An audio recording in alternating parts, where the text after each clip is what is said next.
What's going on, guys? Welcome back to the Town of Light. I can't seem to put this remote down. I want to keep going with this game. It is very, very interesting of what's going on with Renee. Uh, we found terrible things about her, and the memories that she's going back to are very helpful to understand the story. So let's keep going here and see what we found. We just ended up here in the gynecology room, and let's see what else we got to do here. Um, let's press the The touchpad. doctor who wrote things down was in Surgery C. Why is that wheel moving? Am I the only one that saw that? Are you kidding? Hello? What the freak? Okay, let's ignore that. Surgery C. Number two surgery, surgery ward. Where is surgery C? Let's try number two. Are these door open now? Yes, they are. Oh, this one is. Are you? Yes, you are. Hello. Let's check this one first. What is this? B and C. Okay, now they're open. Let's go in here. And then we'll go to C. Whoa, yes, another thing for the diary. Okay, this is what she said right now. Oh man, this is the beginning. Okay. Let's go back.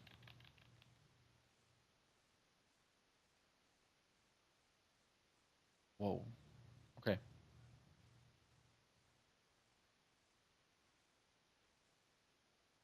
My name is Renee.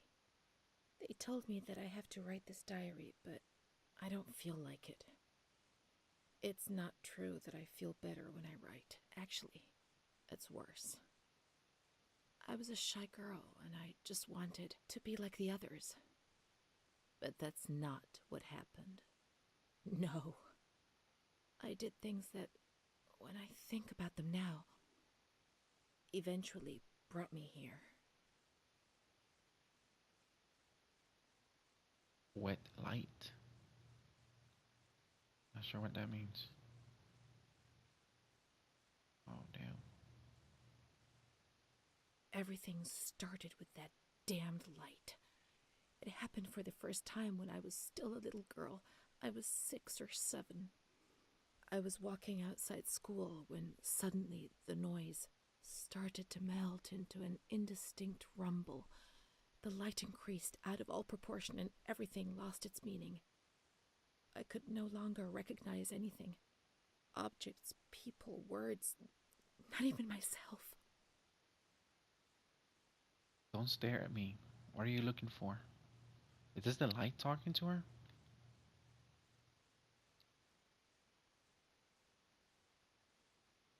I felt fear as a physical sensation. It prevented me from moving, from swallowing, from breathing. After God knows how long, everything went back to normal. But a new fear replaced the old one. Different but terrible. Of the light coming back. And it did come back. What was this light? Okay. My memory of those years is hazy. Between the age of about 7 and 10, my memories are disconnected, and I couldn't say how many times and how frequently the light used to come. Okay, we know that. Give it Charlotte. Okay. Okay, so she started feeling this light coming to her and talking to her. Okay. What am I missing here?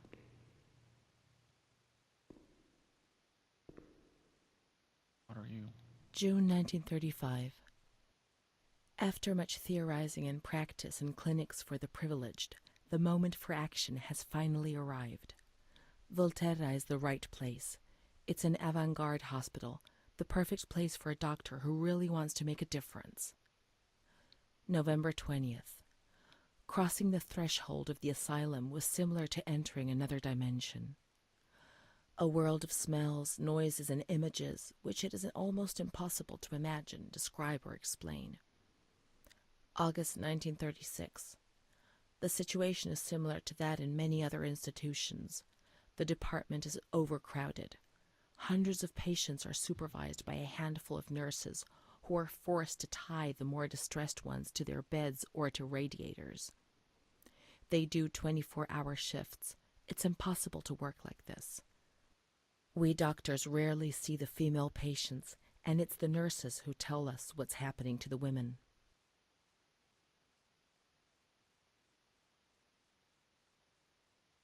The overpowering stench in the wards, the constant din of shouts and voices that are barely recognizable as human, dirty, naked bodies devoid of any dignity. The lunatic asylum gets under your skin and wears you down. I often consider resigning. I feel useless, impotent, a sort of merciful jailer, a mercy that helps no one and only helps to ease my conscience. March 15th, 1938. Dramas are played out before my eyes every single day, and I try to distance myself from them and just do the best I can. But a girl arrived some days ago. I couldn't avoid her gaze.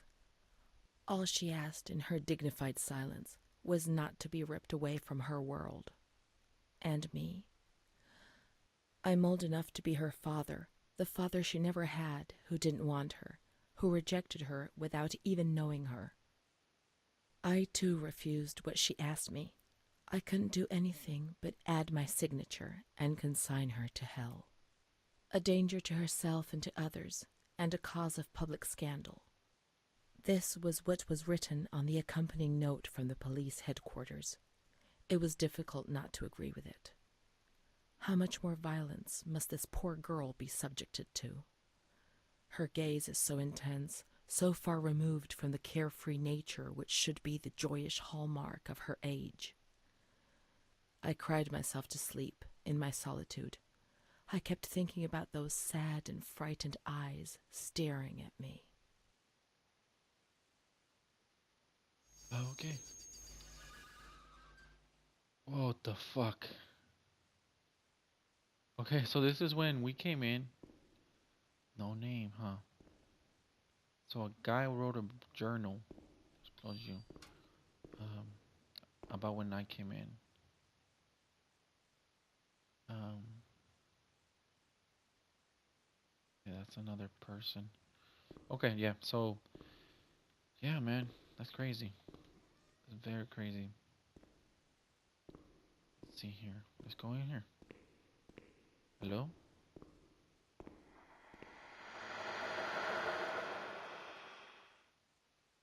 Hello. What are you?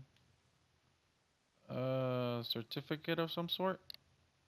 Mm-hmm, mm-hmm. Okay. March 12th, 1938. Renee T., 16 years old. Menstruation at age 12. Housewife. Father unknown. Mother a seamstress. Admitted in observation yesterday morning from Pontedera, accompanied by a police officer authorized by the examining magistrate of the Court of Pisa to be admitted for a psychiatric evaluation, which I have carried out. Medical certificate. Mental illness preceded by warning signs. Has suffered from depression for a year, believing she had tuberculosis. Food deprivation. We can't read this document. It is forbidden. We mustn't. If they find out, there will be trouble. Whoa. Who's gonna find out? It talks about Renee, it talks about you, so we have to read it. Don't be scared. Nothing will happen to you. That's true. We should not read it. We need to find out what happened to us. Whoa. Have you ever wondered That's who where you it are? comes in play. Yes, of course you've wondered. Relative, maybe your child. Who I am. I don't know. I don't matter. I'm here for you. I don't know. Is that good? I don't know. Since I got lost in the light, I don't even know who I am anymore. Let's read it and try to understand. Go on. She is frightened, hears noises and ghosts, presents serious signs of anxiety psychosis, suffers from hallucinations. She is anxious, confused, her expression is distressed, a questioning look as if terrified, disoriented. She feels confused, hears voices shouting in her head. She doesn't understand things properly. She has been feeling unwell for 2 or 3 months. When questioned, she replies, "My mother wants to hurt me. I am always scared of her. She chases me." "Why are you here?" "I argued with my mother and was so upset that I felt like my head was spinning. There was a woman there who wanted to force me into a life of prostitution. They wanted to condemn me to be burned at the stake. Children whispered, called my name." March 16th. She couldn't sleep last night. They wanted to condemn her to be burned at the stake.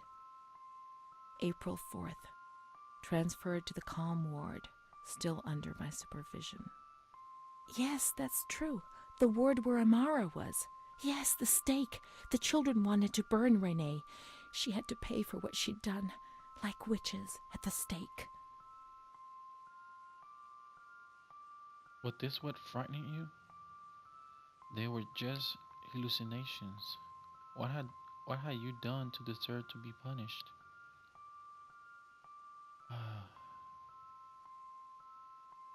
Dude, um, mm, let's go with this one. What have you done? Oh no. April 21st. She's more awake this morning and is responding to questions, complains of headaches. She became agitated when she found out her mother was there.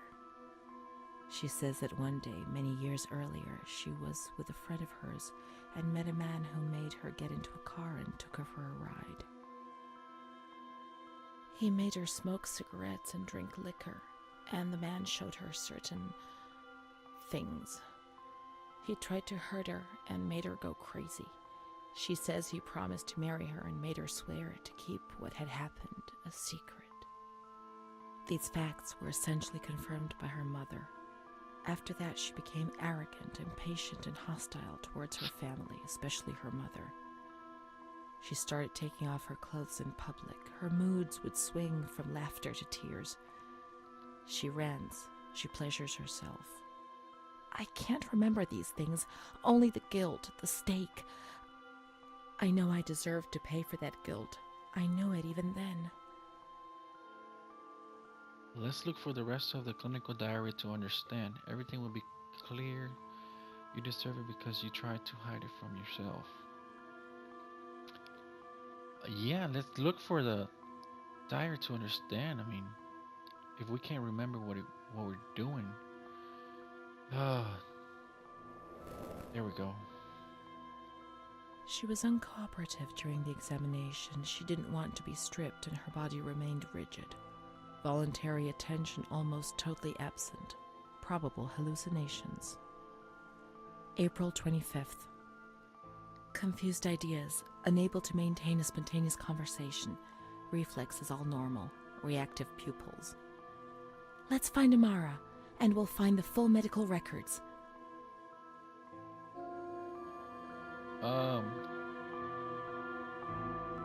who's Amara? Okay, brains.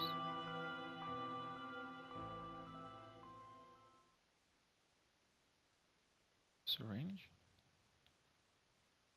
Does this have anything on there? Nope. More syringes.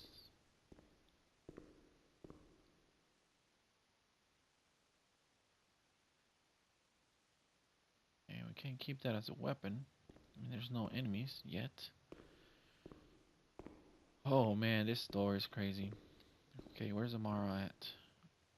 What, what is this? Oh, that's the elevator. The grounds at the back of the hospital, and then down to the kitchens. The grounds at the back of the hospital. So towards the yard, right?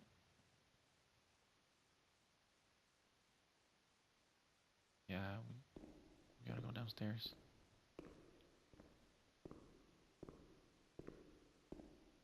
Dude.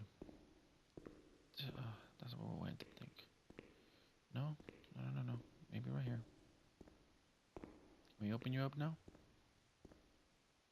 No, we can't. Can you open it? No. Okay, is there another way back there? Maybe this door?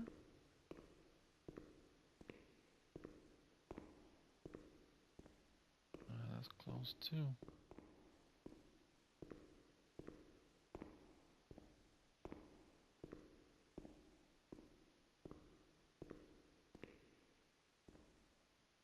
Okay, the kitchen.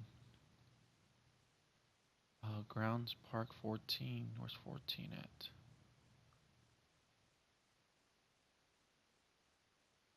Okay, to our right. But the door's locked. Yeah, it was through here, but is it locked? Oh, no, no, no. Okay, good, good, good. Towards the kitchen. This is the road we used to take. Whoa. If it weren't for her, in the grounds on that bench in spring, so many days. It was an escape, watching nature around us as she talked and smiled. And then there were the kitchens. Sometimes we stole food and ran back to the bench to eat it in secret, and we laughed.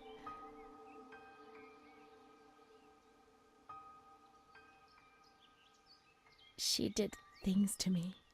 Sometimes she touched me. Whoa. In the shower, I felt her body against mine for the first time. It was a shiver that warmed my soul. Eyes closed, the light slipped away.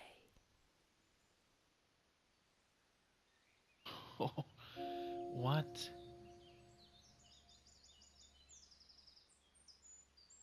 She So, wasn't in the system.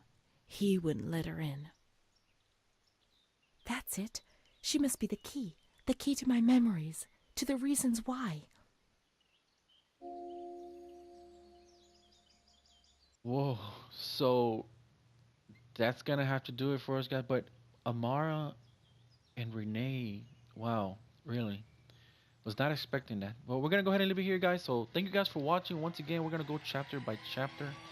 And we see you guys on the next chapter. Alright? See ya.